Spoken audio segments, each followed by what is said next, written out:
Alors, salut Mathieu. Salut Mathieu, ça va bien? Ça va très bien, toi? Ben oui, ça va bien. Donc, Mathieu, deuxième capsule où on se rejoint par téléphone. Toujours content d'être avec toi. Le plaisir pour moi. Donc, aujourd'hui, Mathieu, on parle des Devils du New Jersey. Et tu as quelques mots à nous dire sur les joueurs autonomes qui ont été signés cet été. Les Devils qui ont fait une grosse acquisition en Michael Camilleri. Michael Camilleri qui est pas une vedette dans la Ligue nationale, mais il peut marquer des buts. Et c'est ça qu'on recherche dans une équipe. C'est un joueur qui peut marquer 30 buts facilement, cinquantaine de points. Avec les Devils, avec Zajac et Jagr sur le premier trio, ça peut bien fonctionner.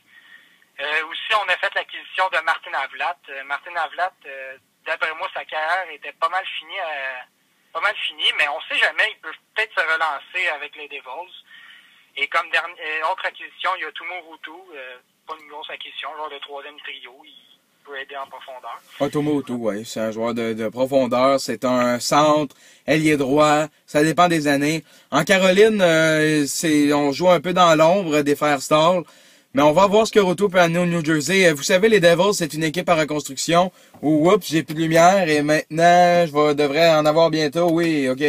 C'est une équipe en reconstruction qui, lorsqu'on amène un joueur où est-ce que sa carrière semblait terminée ou était difficile à une équipe, peut tout de suite se relancer parce qu'on va lui donner énormément plus de temps de jeu qu'ailleurs. Donc, c'est un peu ce qui se passe dans le cas de Tumo Ruutu, Martin Havlat et Michael Camilleri. Du côté de Camilleri, bien entendu, il joue à Calgary. Donc, on voit pas vraiment d'amélioration. Il ne signe pas avec une équipe prétendante.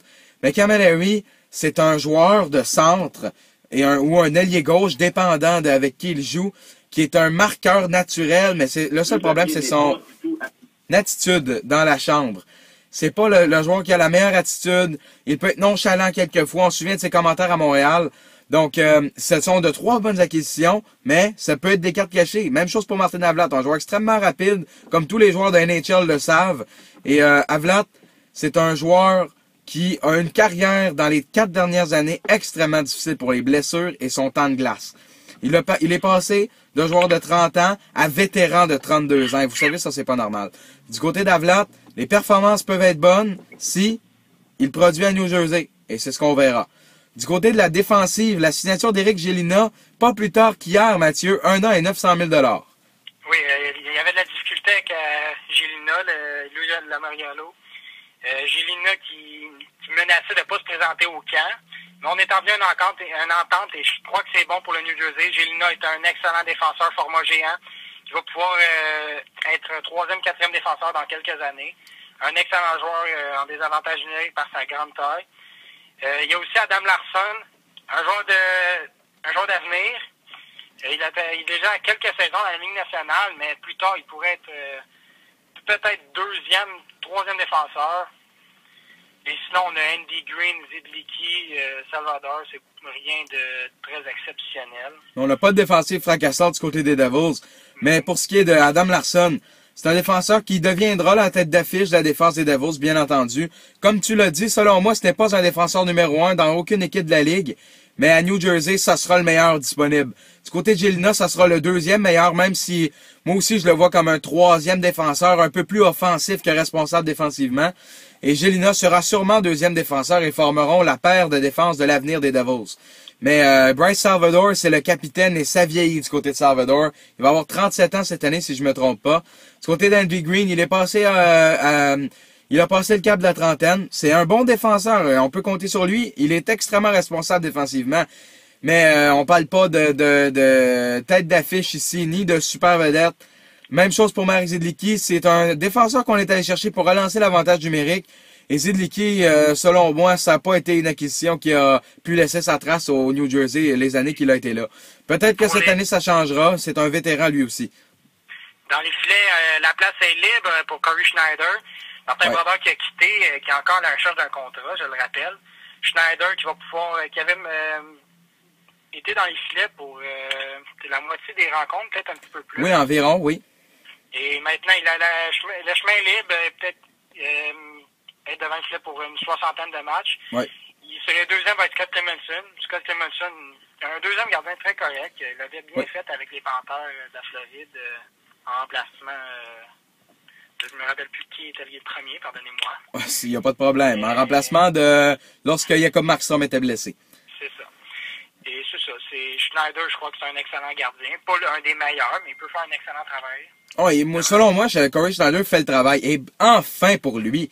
Corey, si tu nous écoutes, ce qui m'étonnerait, félicitations, parce que c'est tellement difficile de déloger un gardien. Il n'a pas été capable de le faire à Vancouver. C'est la même situation. Le pauvre Schneider, il est à Vancouver derrière Roberto Luongo. Il n'est pas capable de passer devant lui. C'est un bon gardien, tout le monde le sait. Et du côté de Vancouver, on se dit, c'est quand que Schneider devient gardien numéro 1, on est tanné de nous de Roberto Luongo. Et finalement, on échange Schneider. Mais vous savez quoi? On l'échange au New Jersey où est-ce qu'il a un gardien, un autre vétéran québécois devant lui qui va être dur à tasser. On parle pas de la même tranche d'âge. Pardon? Il doit pas aimer les Québécois. Oh non, il ne doit pas aimer les gardiens québécois et les vétérans qui ont eu leur place comme super vedettes dans leur carrière. Mais c'est extrêmement difficile lorsque tu cherches ta place comme gardien numéro 1, t'es échangé dans une équipe en disant « j'ai enfin un nouveau départ » et l'autre gardien te dit « ouais, mais Corey, moi, j'ai encore ma place ici, j'ai passé toute ma carrière ici, je m'appelle Martin Brodeur, c'est pas toi qui vas m'enlever mon prestige. » Donc, du côté de Schneider, il n'a jamais vraiment pu se prétendre le gardien numéro 1 d'une formation et c'est enfin sa chance. Il va pouvoir montrer comment il est un gardien constant, comment c'est un bon gardien et pouvoir montrer tout son talent cette année. Scott Clemmensen a déjà bien fait au New Jersey, en Floride, comme tu l'as si bien dit. Et on attend les performances de deuxième gardien de lui. Donc, vas-y. Le New Jersey, je pense, sont en bonne direction avec un directeur général comme qu'ils ont. Tout est possible. Ils peuvent revenir au top dans la Ligue nationale dans quelques saisons. Dans quelques saisons, oui, avec des Adam Larson, des Adam Henrique. Mais du côté des Devils, c'est certain que Lou Lamoriello, ça vieillit. On verra bien les changements de direction dans les prochaines années. Et je vous souhaite bonne chance, les Devils. Ils feront pas les séries, ça c'est sûr. Non, ils ne feront pas les séries pour les 2 prochaines années, 2-3 prochaines années selon moi. Ils termineront dans les bas-fonds de la conférence de l'Est, encore une fois. C'est tout pour aujourd'hui. À demain tout le monde. Salut.